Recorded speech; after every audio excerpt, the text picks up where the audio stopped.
সুন্দর বাণী আছে, লেখা থাকে, দেখছি, ভোরের পাখি যদি তোমার আগেই জেগে যায় তাহলে তুমি ব্যর্থ।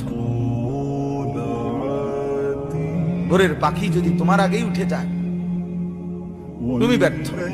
তোমার আগে উঠবে কেন? তুমি মানুষ, আশরাফুল মাখলুকাত, আল্লাহর সর্বশ্রেষ্ঠ সৃষ্টি, তুমি তো আগে উঠবার কথা। তোমরা এই কি জীবন বাছাই করে নিছো ছেলেরা, তোমরাই বলতে পারো বাবা। তোমার জন্য আমি আটকাবো না, আমার জন্য তুমি আটকাইবা না। কেউ কারোর জন্য আটকাবে না ছেলেরা, মনে রাখো। একদিন তোমার বাপের মতো করে কবরে চলে যাবে।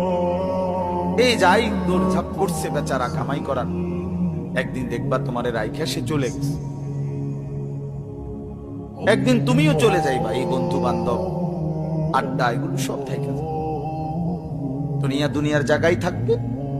তুমি মরবা যেদিন, আমি মরবো যেদিন, সেদিনও সূর্য উঠবে, চাঁদ উঠবে, পৃথিবীর এই ব্যস্ততা থাকবে, মানুষের দৌড়ঝাঁপ থাকবে, দোকানপাট সব খুলবে, বাজার ব্যবসা চলবে, শুধু আমি নাই। শুধু কি আর সবই কি স্বার্থপর দুনিয়া। কেউ তোমার জন্য 1 ঘন্টাও থামবে না, কেউ না। কারো হাতে সময় নাই ভাইয়া, কারো হাতে সময়।